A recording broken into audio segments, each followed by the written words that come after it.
What is up, guys? It's your boy Rick Kakis, and today we are going to be discussing which class you should choose to play between Hunter, Titan, and Warlock when the Final Shape expansion goes live in Destiny 2, because each class is getting a ton of new content. We have new supers and aspects, we have the all-new Prismatic Subclasses, and we have new class-specific exotics. And so, which of these three classes looks to be the most powerful? Which has the most potential going into the Final Shape? Well, that's what we're talking about today, and so let's get started.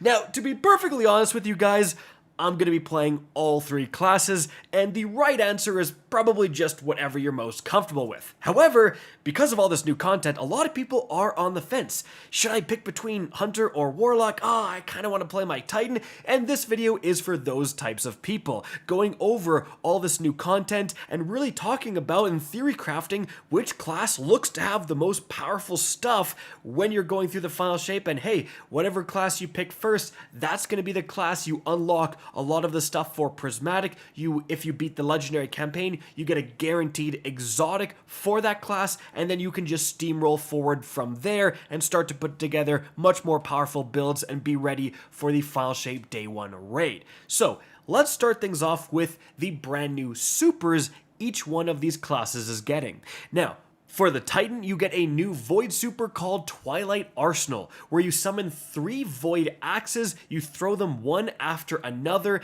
and when they impact, they're going to pull enemies inward and have a weakening explosion. So in terms of what we've seen, this looks like it actually does a pretty good amount of damage, and it's very comparable to the Warlock's Nova Bomb, right? You can't throw one axe and then walk around a bit and then decide to throw your other axe. You're going to throw all 3 of them in quick succession. Now, also, when you do throw these axes, you or your teammates can actually go and pick up these axes again and use them to schmack even more enemies. Now, that is very cool, but is it effective? Well, we have seen these quick to get off but high damaging supers, stuff like Nova Bomb and Thunder Crash, see play in the past. It's great to be able to boost your DPS quite a lot for a very quick amount of time, get off your super, and then get back to your weapons in terms of damaging. And the fact that the Twilight Arsenal brings a weaken effect with it is very nice as well. If this thing does decent damage, it really could see play, especially if that weaken effect lasts for a long time.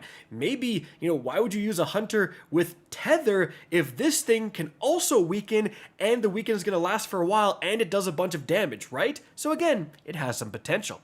Moving on from there, we have the new Hunter super called Storm's Edge. Now, this new arc super is going to let you summon an electrified dagger. You're going to essentially throw that dagger and blink to wherever it lands and swing around. Anything around that area is going to be damaged, and you can do that 3 times total, I believe. And overall, this is going to be an absolute menace in PvP, I think. I mean, it's kind of like 3 Thunder Crashes in a row, right? Like, you just chuck the dagger behind enemy lines and summon right there and whip around and kill everyone. So again, this thing could be a menace in the Crucible. However, in PvE, I don't really see it. Simply because you're not doing anything absolutely crazy. You're just using this to kill ads. It doesn't look like it has any sort of boss killing or DPS potential. And so, it might see play in the future if there's new exotics that really do some cool stuff with this. But, in high level content, are you going to use this over other existing supers? I just don't see it. Again, I think PvP is where this super's potential lies. Moving on from there, however, we get to the Warlock new super, and this is extremely interesting. So this solar super is called Song of Flame, and when you activate it, you basically become supercharged. You can still run around and use your weapons, but your melees have a ton of additional projectiles. Your grenade is kind of replaced by a little sentient wisp that goes out and seeks targets like a little homing grenade. And also, the most important factor is that while this super is active, you and nearby allies regenerate abilities more quickly, you're more resistant to incoming damage, and your solar and kinetic weapons will scorch targets. So that right there makes this way more interesting, in my opinion, than the other two supers, because it has that team boosting potential. It has that support capability. And funny enough, the best support super in the game right now is the Well of Radiance, another Solar Warlock super, but it is getting nerfed in the final shape. It won't be as good for survivability. So the new strategy could be in the raid day one that someone uses a Well of Radiance and then someone else uses Song of Flame to provide extra damage resistance. Not only that, but hey, your solar and kinetic weapons causing Scorch, if it's causing enough Scorch stacks, then that target is going to be igniting. You could have a massive boost to damage because of those Scorch stacks and following ignitions if all 6 people are scorching the crap out of that one target, right? So we really have a ton of potential with Song of Flame, and so that's why overall, of the 3 supers, this is the one I have my eye on the most, just because it can potentially do some crazy things. But moving on from there, let's talk about the Prismatic subclasses. And because Prismatic is, for the most part, just a collection of existing abilities and aspects, we can kind of look at which class has access to the most powerful of those abilities. Like, we know which abilities are cracked in-game right now, which Prismatic subclasses has the most of those cracked things. So let's start here with the Titan and pay extra attention to which of these abilities is noted as starting. That's what you're going to get right away. So in terms of the supers, you're going to get Thunder Crash and Blade Fury to start, and both of those are pretty good. Like, Thunder Crash still sees play as a really quick DPS super. I was using it in Pantheon up to a few weeks ago, right? Then Blade Fury is fantastic, but is it fantastic because the Strand Berserker Titan is so good right now with Banner of War that Prismatic doesn't actually get? So that's the worry there. Now, in terms of the other supers, Hammer of Soul really doesn't see a ton of play. Glacial Quake really doesn't see a ton of play other than Cheesing Riven. And then Twilight Arsenal is brand new. So the quality of supers the Titan gets are alright, but not absolutely insane. Moving on from there, for the melee abilities, you're going to start with Thunderclap, which doesn't really see a ton of play, and Frenzied Blade, which does see a ton of play. Frenzied Blade is one of the best melee abilities in the game, especially because you get 3 melee charges, and that's going to synergize with some other aspects of Prismatic. But after that, it's not looking too good. You have Shield Throw, doesn't see a ton of play, Hammer Strike, doesn't see a ton of play, and Shiver Strike doesn't see a ton of play. After that, for grenade abilities, you're going to start with Pulse Grenades, which I actually really like. Like, I have an Arc Grenadier build with Pulse Grenades where they're expanding in damage, giving you Ionic Traces back. Fantastic! But you're missing a lot of the elements of that build in Prismatic. After that, you also have Shackle Grenade, which I love. I think Shackle Grenade is god tier. Being able to have that degree of ad control where you can just throw your grenade and completely negate every single offensive capability of something like a champion, like, that shackled, suspended champion is done for. Even if it's not a unstopped champion that's also going to be stunned by that suspending effect. So I really do like Shackle Grenades. After that, Thermite Grenade doesn't see a ton of play. Glacial Grenade, same thing. Suppressor Grenade, kind of the same thing. Now, you can certainly use Suppressing a Grenade to have some more synergies because of that effect in Void and so on. But yeah, Grenades, Pulse and Shackle are great. Other than that, let's continue to the aspects. So you're going to start with Knockout, where if you get those melee kills, you're going to get health regeneration. Now, Bungie is buffing Knockout, which is great because this is kind of your only healing available on the Prismatic Titan in terms of the base abilities and aspects, right? That is certainly something a bit worrisome. Now, after that, you're also going to start with Diamond Lance, which again, Bungie is buffing, so it's going to trigger a lot more regularly, but Diamond Lance sees like no play right now. After that, you do get Consecration, which again, doesn't see a ton of play right now, but it actually is a crazy wombo combo with Frenzied Blade, right? Because Consecration is going to use up your super, and then you have that big solar slam down effect. Well, if you have 3 of those, that's kind of insane. You also get Dranger's Lash. I really like that. I have like a Titan Suspend build built around Dranger's Lash, very, very effective in controlling ads, like I said, dealing with high tier ads, champions, and so on. Then you also have Unbreakable, the new one for Void, where you're going to consume your grenade and basically get like a shield in front of you that you then throw out to enemies. We don't know how good that's going to be. And so overall, like, Knockout is good, Dranger's Lash is good, Consecration has a lot of potential, but we're not seeing anything absolutely like god tier here. So the Titan certainly has potential. There is some great combos, Consecration plus Frenzied Blade. You know, combine that with Knockout for even more melee synergies, and that right there, melee seems to be the basis of the Prismatic Titan. There's a lot of melee synergies here, so if you don't want to do that, or you're doing higher level content where those melee builds can become a little bit less viable, there is some worry there. However, again, we just saw a melee build in the Banner of War Titan become like one of the best builds in the entire game. So melee can certainly scale pretty high, but it needs to be pretty darn good before it starts seeing play in the end game. Moving on from there, guys, let's talk about the Hunter, the Prismatic Hunter. So, taking a look at its abilities, in terms of supers, you're going to start with Golden Gun, Marksman, unreal. Golden Gun, top tier super in the game, amazing for DPS, incredible that you get access to this. You also get Silence and Squall, definitely doesn't see as much play. After that, Silk Strike, you know, it's alright.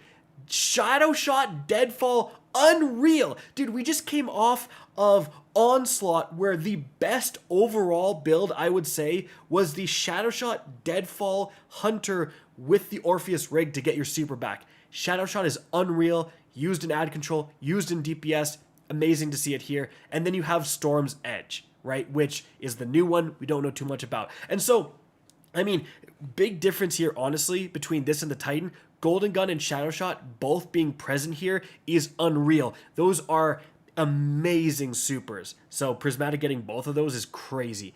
After that, guys, in terms of the melee abilities, you're going to start with Knife Trick, which I actually really do like, and you're also going to get Withering Blade, which again, you've got those multiple melee charges there with Withering Blade. And then after that, you have Combination Blow, which does have a ton of potential, but you really have to kind of build into it. Then there is also Threaded Spike, which is alright, and Snare Bomb, which is very, very good, especially in Void builds where you can have aspects that make you invisible for a Snare Bomb and stuff like that. It really does have a ton of potential. So we definitely do have some good melees present here. Then for the grenade abilities, you're going to start with Swarm Grenade, which doesn't really see a ton of play, and then Dust Field, which again does not see a ton of play, mainly though because the Stasis Hunter doesn't see a ton of play. Dust Field Grenade has a lot of potential in Prismatic, and we'll talk about that more. Then after that, you actually have Grapple. So this is very important. Like, Grapple is its own grenade, and the only Prismatic class that gets Grapple, which is like arguably the best grenade out of Strand, depending on what you're doing, is the Hunter. So keep that in mind. You also get Magnetic Grenade, which is a very good grenade, and Arc Bolt Grenade, which is, you know, it's alright. So the quality of the grenades are, I would say, pretty good. Like, having Grapple here can definitely be important. Dust Field, again, has a ton of potential, and Magnetic Grenade is just good at a base level. After that, guys, we have the aspects. So you're going to start with a Winter Shroud here, where dodging is going to slow nearby enemies, and then you also get Stylish Executioner. Now, I think Stylish Executioner is a god tier aspect. Even right now, you know, put together a Gear Falcons build and tell me Stylish isn't insane, where you just have to have a Void debuff on an enemy to go invisible. Now, in Prismatic, it's being updated, so any debuff from any element, if you kill a debuffed enemy, you will go invisible. Guys, that is insane. So you throw your Dust Field Grenade and it's going to instantly, the millisecond it touches enemies, it will inflict slow, you kill one of them, you go invisible. Stylish Executioner being updated to have that effect and having access to it on Prismatic, it is so insane. It's going to provide such an amazing degree of survivability in Prismatic. I think it's one of the best things you have access to for the Prismatic Hunter. And again, being able to, you know, scorch enemies, being able to jolt enemies, any debuff on an enemy, you just need to kill them, you go invisible. That is crazy. Now, On top of that, you're also going to get Ascension, which is the new one for Arc. Again, can't really judge it too much. We also have Gunpowder Gamble, does not see a ton of play right now. And then Threaded Spectre, which did see a ton of play, specifically in PvP. So overall, like, the quality of the aspects are actually not that good, aside from Stylish Executioner is just so good on Prismatic that it may just kind of bully its way to the top anyways, right? Moving on from there, however, we have, last but certainly not least, the Prismatic Warlock. So for the supers, you're going to start with Nova Bomb Cataclysm, which is very good. Like, this definitely does see a bit of play in terms of like a high DPS, quick to get off super. After that, Winter's Wrath doesn't see a ton of play right now. Again, that's mainly because Stasis Warlock doesn't see a ton of play. It is a pretty good super overall. And then after that, you have the new one, Song of Flame, which again does have the most potential out of all the new supers in my opinion. You also have Storm Trance, doesn't really see a ton of play. And then Needlestorm, which definitely has potential. Needlestorm does. It is kind of a high DPS super, but you know, it's okay. It's not like absolutely god tier like we've seen some other supers. After that, in terms of the melee abilities, you're going to start with Pocket Singularity, which is, you know, a decent one, nothing absolutely incredible. Then you're also going to get Penumbral Blast. Again, doesn't see a ton of play. Stasis right now, not in the best spot. And then after that, you do get access to Incinerator Snap, which is a very good melee ability. Then you also get Chain Lightning, which is pretty decent, and Arcane Needle, which again is decent. After that, for the grenade abilities, this is where the Warlock starts to pull ahead here. You're going to start with Vortex Grenade, and I think most people would agree this is overall the best Void Grenade in the game, especially for PvE, being able to pull enemies inward, do that continuous damage. You can augment it by adding weaken effects and stuff for Void subclasses, so it is a crazy good grenade. You're also going to get Cold Snap Grenade, which is arguably one of the best, or the best, Stasis Grenade, being able to have that seeking projectile freeze enemies, and you can start chaining freezes from there. It still sees play, like Cold Snap builds see play in PvP right now. Well, not this second because the game's down, but you know what I mean. After that, you're also going to get access to Healing Grenade. Healing Grenade is god tier, S+++ tier. It is one of the best grenades in the entire game, providing a huge chunk of healing to yourself and any nearby allies. Like, this is used in so many support builds for Titan, Warlock, and Hunter. After that, you also are going to get Storm Grenade, which is pretty decent in terms of arc. I actually like Pulse Grenade a little bit more in my Titan build, but after that, you also get a Threadling Grenade, sorry. Now, this is good on the Threadling Warlock build, but you're missing a lot of those aspects in terms of Prismatic. But again, the fact that we have Vortex Grenade here and Healing Grenade here, those are god tier. After that, in terms of the aspects, you actually get to start with Feed the Void. Now, right now, this says defeating a target with a Void ability will activate Devour, and I believe it's being updated for Prismatic, so it's like any ability will activate Devour. Guys, Feed the Void is god tier. Devour is so powerful in a Void build, being able to get a huge chunk of healing for every single kill and a ton of grenade energy. Like, combine Feed the Void with any one of your offensive grenades or melee abilities. Like, you can now Incinerator Snap, trigger Feed the Void, get Devour. Like, that is insane. Feed the Void is god tier, and the fact that you have access to it is insane. After that, you also start with Bleak Watcher. Like, I've been kind of poo-pooing on Stasis this entire video, but Bleak Watcher is literally like one of the reasons to go Stasis, right? Being able to consume your grenade throughout that Stasis turret, the amount of ad control you get with that, the amount of enemies you can freeze with that, very, very good aspect you also get right off the rip, guys. And hey, Feed the Void, like, giving you all that grenade energy for every single kill when you have Devour, you can potentially get out a lot of Bleak Watchers. Like, already. That's crazy. After that, you have the new Hellion aspect, which is basically a solar buddy. use your Rift, you get a little like solar mortar pod. Again, we don't really know too much about it in terms of its effectiveness because we haven't been able to use it right now. After that, you have Lightning Surge, where you can consume your charged melee as you're sliding to blink forward and call down a bunch of lightning strikes. Doesn't really see a ton of play right now, but just like Consecration is a wombo combo with Frenzied Blade, Lightning Surge could also be a wombo combo with Arcane Needle. You have 3 of those needle charges, right? And then you have Weaver's Call, where if you use your class ability, you're going to summon 3 Threadlings. And that's actually pretty decent, especially because you can start combining a lot of these things into one crazy class ability activation. Think about it, you could have Hellion and Weaver's Call, so you activate your Healing Rift, a bunch of Threadlings spawn, and you get that Solar Buddy. And so overall, guys, after looking at these prismatic abilities, I would say the clear winners, in my opinion, are the Warlock and the Hunter. They simply have access to more powerful abilities. Now, that doesn't mean the Titan couldn't, make a fantastic melee build and end up coming out on top, but just based on how it appears right now, yeah, it's Warlock and the Hunter in terms of really powerful prismatic abilities. But moving on from there, the last factor we're going to go over is the new exotic armor pieces for these 3 classes coming in the final shape. And here is where the Titan starts to regain some ground, because the Titan can get, first of all, the Hazardous Propulsion chest armor. So this thing has some crazy potential in terms of DPS, because it's going to, as you get precision hits or blows, load these Exodus rockets that will shoot out if you use your class ability. But importantly, when those rockets hit a target, it temporarily increases the damage you deal with all other rockets.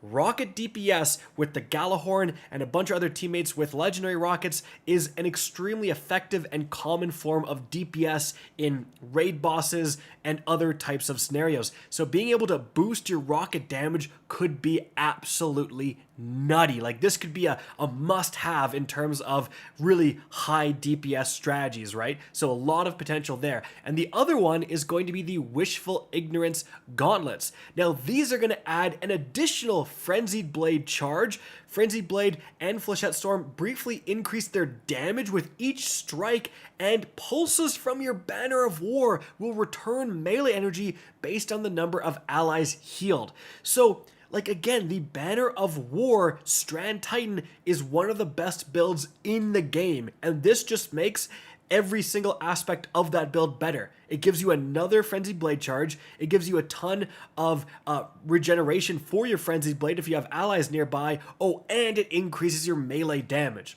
This thing could be nutty as well. Now, for the Hunter, you have the Balance of Power leg armor, where your Threaded Spectre is going to be improved, increased duration and durability. Damaging it will release more Threadlings than usual. You don't appear on radar if you're near your Threaded Spectre. So Threaded Spectre Hunters were certainly a force to be reckoned with in the Crucible specifically for a while. Then they got nerfed. Will this bring them back? Maybe, but we'll have to wait and see. After that, you have the Gifted Conviction chest armor, where your activating of Ascension or Tempest Strike will throw out these bouncing explosives that jolt targets. Well, if Ascension or Tempest Strike start to see a ton of play, then maybe you can see this chest armor included, but it doesn't seem like that big of an effect to me. The one good part is that jolting gives you damage resistance, so maybe in an arc build with a ton of jolting, hey, in fact, you don't need an arc build, you just need a weapon with Volt Shot to get that damage resistance. That has some potential. But after that, we have the Warlock, and the 2 exotics for the Warlock are going to be, firstly, the Speaker's Sight, where simply your healing grenades will also spawn a restorative turret. So, that can be pretty good if you're already using healing grenades. Also getting a little turret that's going to heal you and nearby allies is nice. Healing allies will spawn Orbs of Power.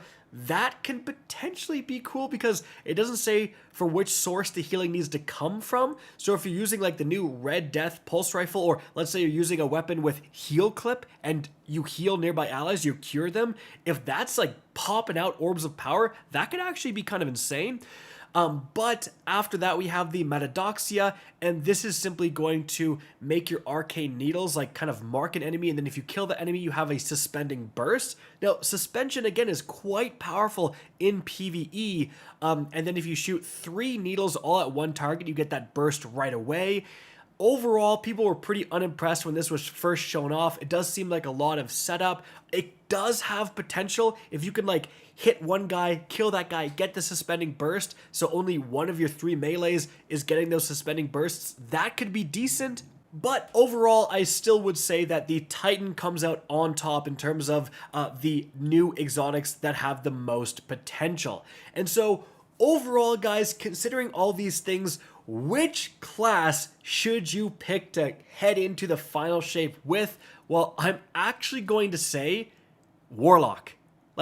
And this is how you know I'm taking this seriously. I am a Titan main through and through. I personally am going to be on Titan because I've been on Titan for 10 years now, right? But if I was to recommend something to someone who's like coming back, hasn't played in a while, stuff like that, who's wondering, I would say Warlock, simply because the Warlock has the most impressive new super, in my opinion, with the most potential, and also the starting stuff for Warlock is insane. Like Feed the Void to get Devour to start, Bleak Watcher to start, Vortex Grenade to start. All of that stuff is incredibly powerful, and then unlocking, healing grenades for even more survivability if you need it. All that stuff is amazing. Now, I would say a close second is going to be the Prismatic Hunter, because Golden Gun and Shadow Shot Deadfall are just beyond god tier. The new Stylish Executioner seems really, really good, but that's it. That's kind of about it, right? Those things are really powerful, but we also have some duds like, right now, Gunpowder Gamble and stuff like that. They don't see a ton of play right now. And then I would say, unfortunately, in last place is the Prismatic Titan. Now, this does have a ton of potential here, but again, you simply don't have access to anything as powerful as something like Feed the Void, in my opinion. Now, the thing about Prismatic is that a lot of stuff that doesn't see a ton of play could suddenly propel itself in usefulness in a Prismatic build, so we'll really have to wait and see how this all pans out. Honestly, you should probably play all 3 different classes, right, to see which ones you like best, but overall, again, if I can recommend one to start with, it's gonna be Warlock. And so guys, that's it for the video. Hope you enjoyed and found this informative. If you did, please remember to help me out by simply rating and especially sharing this video. If you guys want to see more Destiny 2 content similar to this, don't be afraid to slap that subscribe button. If you want to get in touch with me and keep up to date with the latest channel activity, the best way is to follow me on Twitter at RickCacus. That is linked in the description down below. Again, I hope you enjoyed the video, and as always, have a good day.